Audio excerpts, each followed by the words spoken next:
कशावर सर्वेक्षण करतात हे पण महत्त्वाचं आहे. परंतु त्यांनी काय निर्णय घेतला मला अधिकृतपणानं नाही माहिती. परंतु ते तिथंच घोळ येतोय परत की सर्वेक्षण केलं मागासले पण सिद्ध केलं म्हणजे 50% वरच्या आरक्षणाचा विषय आला. पुन्हा इंदिरा साहनीचं जजमेंट सांगतं की 50% वर आरक्षण टिकत नाही आणि ते टिकणार आहे का, ती हिअरिंग ओपन कोर्टात होणार आहे का, याचं स्पष्टीकरण सरकारनं जर केलं तर बरं होईल. कारण मराठा समाजाने कधी ते आरक्षण नाकारलेलं पण नाही, नाकारण्याचं काही कारणसुद्धा नाही. परंतु ते टिकणारच नसलं तर पुन्हा एकदा तेच पाडे आम्हाला वाचावे लागणार आहेत. पुन्हा आंदोलन आणि पुन्हा 30 दिवस असं पुन्हा सुरू होणार आहे. त्यापेक्षा मराठा समाजाच्या 54 लाख नोंदी सापडल्यात. आज जर 54 लाख नोंदी सापडल्या तर कायदा पारित करायला आधार लागतो आणि त्याच नोंदीचा आधार घेऊन तुम्ही कायदा पारित करू शकता. आता सिद्ध झालंय मराठा आणि कुणबी एक असलेलंच. त्या भानगडीत पडण्यापेक्षा इथं मराठा समाज ओबीसी हेच आरक्षण देण्यासाठी कायदा पारित करावा. बाकीच्या भानगडीत करून पुन्हा मराठ्यांना हुलकावणी देण्याचा प्रयत्न होऊ नये असं आमचं प्रामाणिक सरकारला मत आहे. कायदा पारित करावा आणि तुम्ही वेळोवेळी असे कॅबिनेट घेऊन त्याचं काहीतरी चीज झालं पाहिजे, समाजाला त्याचा काहीतरी फायदा झाला पाहिजे. तुम्ही कॅबिनेट घेऊन एक शासन निर्णय करा मराठा आणि कुणबी एक असल्याचा. सकाळपासून तुम्ही 123 गावांचा दौरा करताय, तुम्ही 2 खिंड लढवण्याची भाषा करताय, महिलांना तुम्ही चप्पल काढण्याची भाषा करताय. नेमकी आता ही आंदोलनाची तयारी तुमची कोणत्या दृष्टिकोनातून सुरू आहे? ही तयारी आम्ही बीडला सुद्धा बोललो होतो. आज नवीन थोडं आहे.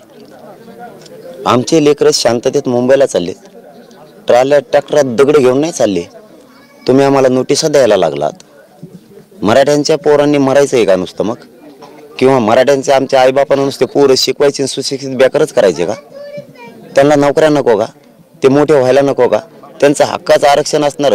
शांततेत आमरण उपोषण करायला निघालेले मराठी मुंबईला तुम्ही त्यांना नोटिसा देणार आणि मराठी या नोटिसाला भेटणार का?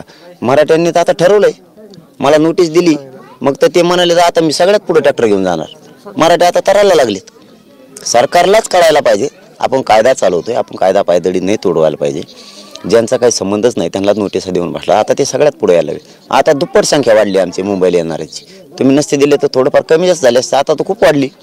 म्हणजे तुम्ही मग आम्हाला जर तिथं तुम्ही एक प्रयोग केलेला अंतरवालीला, तो प्रयोग करायचा भानगडीत पुन्हा पडू नका. तुम्हाला आता जड जाईल. कारण महाराष्ट्रातल्या कानाकोपऱ्यातल्या करोडोनं मराठा इथे एक झालेला आहे. आता आम्ही आमचे शांततेत आंदोलन करायसाठी मुंबईकडे चाललो. तुम्ही जर अडवलं तर इथं जे आमदार आणि मंत्री राहतात म्हणजे आमच्या पोरांना तिथं अडवणार. मग इथं काय शानकीसात झोपायला आलात काय तुम्ही? आमच्या पोराला तिकडच्याला त्रास देऊन आमच्या माता मावली इकडे गप कशा बसणार? त्या सुद्धा इकडची खिंड लढवणार आहे. तू इथं शांत झोपला, तिकडे आमच्या पोराला त्रास द्यायचं सांगितला. इथले आमदार मंत्री महाराष्ट्रातले कोणालाच आमच्या माता मावली झोपते, त्यांच्या घराला येडे टाकणार आहे. आणि आम्ही बी ट्रॅक्टर काय अडविले ना तिकडे मंत्र्यांच्या घराला येडे टाकणार आहेत आम्ही सुद्धा. आता सुट्टी नाही, कायदेशीर करायला होतं. आम्ही शांतता मार्गानं करू द्यावं, गांभीर्यानं निर्णय घ्यावा, सकारात्मक चर्चा करावी, तोडगा काढावी ही आमची सरकारकडे भूमिका आहे. ओबीसी आरक्षण मागताय मात्र सरकार आता दुसरा प्रयत्न करतंय.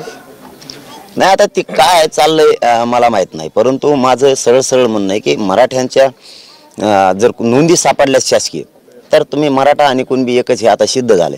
ओबीसीतून मराठ्यांना आरक्षण द्यावं कारण मराठा समाज ओबीसी मध्ये. यावर आम्ही ठाम येत आणि आम्हाला सगळ्या मराठ्यांना पाहिजे. शरद पवारांचं भाषण झालं. शरद पवार असे म्हणाले की सरकारने तुम्हाला जे लेखी आश्वासन दिलं होतं सगळे सोयरे शब्दावर ते पाळलं नाही. आणि मग आम्ही काय म्हणतो? पाळत नाही म्हणतो ना आम्ही. रोज तेच म्हणतो सरकारनं ते पाळायलाच पाहिजे हेच म्हणतोय ना. कारण आमची भूमिका अराजकीय नाही, आमची सामाजिक भूमिका आहे आणि गोरगरीब मराठ्यांना न्याय मिळाला पाहिजे याच्यासाठी ही लढाई. सगळे पक्ष फिक्ष बाजूला ठेवलेत मराठ्यांनी गावागावात आता आणि स्वतःच्या पोरासाठी लढायला लागले. आमचं सुद्धा तेच म्हणणं आहे की तुम्ही जे शब्द घेतलेत ते 2 शब्द घालावेत आणि त्याचा कायदा पारित करावा. एक शासन निर्णयावर मराठ्यांचं कल्याण होतंय.